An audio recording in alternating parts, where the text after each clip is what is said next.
नमस्कार। मैं डॉक्टर ऋतु सिंधु स्वागत करती हूँ आप सभी का अपने चैनल डॉक्टरी सलाह पर। आज हम बात करेंगे एक रियल पेशेंट के बारे में जो कि कुछ दिन पहले हमारे पास नाइट में अप्रोक्सीमेट 3 बजे के अराउंड हॉस्पिटल आए और उस टाइम पर उनको पेट में नाभि के ऊपर वाले पार्ट में यानी कि एपिगैस्ट्रियम में बहुत सिवियर पेन था, बहुत ज्यादा पेन था। उस टाइम पर हमने उनका क्या ट्रीटमेंट किया, कैसे उनको रिलीफ मिला, क्या उनकी डायग्नोस बनी, क्या क्या इन्वेस्टिगेशंस हुई, यही सब।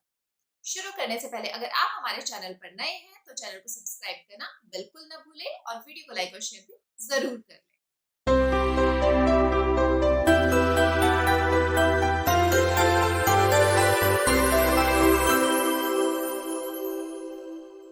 कुछ दिन पहले 25 इयर्स की यंग फीमेल नाइट में 3 बजे के अराउंड हॉस्पिटल आए। उस टाइम पर उनको बहुत सिवियर, बहुत एक्यूट पेन था एपिगैस्ट्रिक पार्ट में, नाभि के ऊपर वाले पार्ट पर।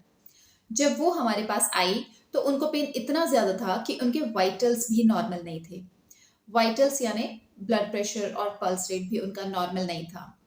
पल्स जो नॉर्मल पर्सन होता है उनकी 60 टू 90 पर मिनट के अराउंड पर मिनट तक नॉर्मल होती है, लेकिन उनकी पेशेंट की जो पल्स थी उस टाइम पर एक्यूट पेन होने की वजह से, बहुत ज्यादा पेन होने की वजह से 120 पर मिनट को भी क्रॉस कर रही थी, यानी 120 पर मिनट से भी ज्यादा थी। इसी के साथ जब हमने उनको एग्जामिनेशन के लिए एग्जामिनेशन टेबल पर लिटाया तो वो अफेक्टेड पार्ट को, जिस पार्ट पर उनको पेन हो रहा था, वहां पर टच तक नहीं करने दे रही थी, इतना ज्यादा उनको पेन था। तो इनिशियली स्टार्टिंग में हमने उनको इंट्रामस्कुलर, जो first line of pain reliever और एंट एसिड होता है, वो उनको दिया इंजेक्टेबल फॉर्म में। जब उनको कोई रिलीफ नहीं हुआ तो कुछ टाइम के बाद हमने उनको आईवी कैन्युला लगा के, यानी वेन में कैन्युला लगाकर आईवी उनको ड्रिप में थोड़ा सा हाई डोज पेन रिलीवर की उनको वो स्टार्ट करा। तो उनको 20 टू 30 मिनट्स के बाद उनको आराम आना शुरू हो गया, वो बेटर फील करने लगी। अगर पेशेंट की हिस्ट्री की बात करें तो पेशेंट ने हिस्ट्री दी कि उनको जो ये पेन था उनको सुबह के 11 बजे से, जो धीरे धीरे बढ़ रहा था, लेकिन उन्होंने इग्नोर किया। इसी के साथ उन्होंने दिन भर 3-4 बार चाय पी और नाइट में बहुत हैवी खाना खा लिया। अगर पेशेंट के पेन को और पेशेंट की हिस्ट्री को कोरिलेट करें तो पॉसिबिलिटीज दो बन रही थी।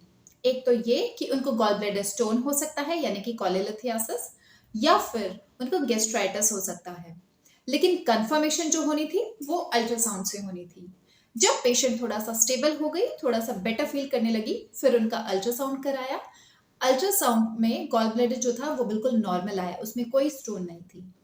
तो डायग्नोस बनी कि उनको गैस्ट्राइटिस ही है।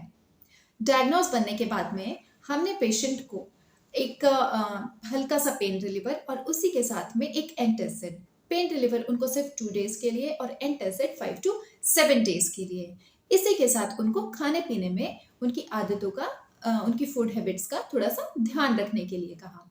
खाने पीने में उनको हल्का खाना, पतले से खिचड़ी, दलिया, दाल का पानी, थोड़ा थोड़ा करके बार बार खाना। इसी के साथ बाहर की चीज़ों को अवॉइड करना है, तीखी तली हुई मिर्च, चाय, ये सब अवॉइड करना है।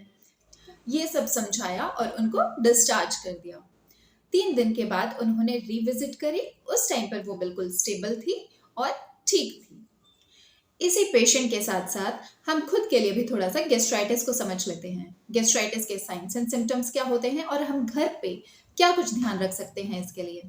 गैस्ट्राइटिस में आपको जो साइंस एंड सिम्टम्स दिखेंगे वो आपको पेट फूला हुआ महसूस हो सकता है, भारीपन हो सकता है, नाउजिया हो सकता है, यानी वॉमिटिंग आने की सेंसेशन हो सकती है, खट्टी डकारों का आना, उल्टी आना, ये सब साइंस एंड सिम्टम्स हो सकते हैं। और इसी के साथ पेट में जलन, गले में जलन भी हो सकती है। अगर ऐसा कुछ भी होता है तो उसी टाइम पर आपको अपने खाने पीने का खास ध्यान रखना है। खाने पीने में आपको बाहर की चीजों को अवॉइड करना है, चाय, तली हुई मिर्चें, ये सब बिल्कुल अवॉइड करना है। इसी के साथ थोड़ा थोड़ा करके बार बार और हल्का खाना खाना है। हल्के खाने में पतली से खिचड़ी, दलिया, दाल का पानी, दाल चावल। जिनको दूध सूट होता है वो गर्म करके ठंडा किया हुआ दूध पी सकते हैं। जिनको दही लस्सी सूट होती है वो दही लस्सी ले सकते हैं, वो भी बहुत अच्छे एंटासिड है। ऐसी कंडीशन में एकदम से बहुत ज्यादा खाना नहीं खाना और बहुत ज्यादा लंबे टाइम तक खाली पेट भी नहीं रहना। थोड़ा थोड़ा करके बार बार खाना है, यानी स्मॉल एंड फ्रीक्वेंट डाइट पर आ जाना है। इसी के साथ एंटासिड कुछ सिरप्स अवेलेबल हैं, आप वो भी ले सकते हैं। अगर ये करने से आपको रिलीफ हो जाए, आपको आराम आ जाए, तो इसी डाइट को आप 3 दिन और 4 दिन कंटिन्यू करें, देन अपने नॉर्मल रूटीन पर आ जाएँ, तो आप बेटर हो जाएँगे। लेकिन अगर आपको रिलीफ ना हो, तो आपको आपके डॉक्टर को विज़िट करने की रिक्वायरमेंट है। बहुत ज़्यादा लेट नहीं करना चाहिए। अगर टाइम पे डॉक्टर को विज़िट करते हैं, तो कई दफ़ा इंजेक्टेबल पे आने की ज़रूरत नहीं पड़ती है। तो इंजेक्शंस पे आने से बचने के लिए आपको टाइम पर अपने डॉक्टर को विज़िट करना होगा। गैस्ट्राइटिस का जो नेचर होता है, वो अगर एक बार एक पेशेंट को, एक पर्सन को हो जाए, तो वो रिपीट यानी बार-बार उसी पर्सन को होने की उसकी बॉडी की टेंडेंसी हो जाती है। तो इस चीज़ को अवॉइड करने के लिए आपको अपने खान-पान की, अपनी फूड हैबिट्स को बहुत अच्छा रखने की बहुत ज़रूरत है। अगर बहुत सीवियर गैस्ट्राइटिस हो जाए, तो उसमें आगे चल के कुछ और प्रॉब्लम्स भी क्रिएट हो सकती हैं।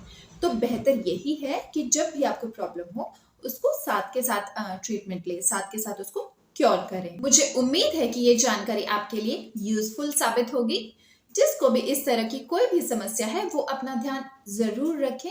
अगर आपका कोई भी क्वेश्चन, कोई भी क्वेरी है, तो कमेंट बॉक्स बॉक्स में आप पूछ सकते हैं, मैं आपको रिप्लाई ज़रूर करूँगी। और इसी के साथ आप हमारा चैनल सब्सक्राइब करना बिल्कुल ना भूलें और वीडियो को लाइक एंड शेयर भी ज़रूर कर दें।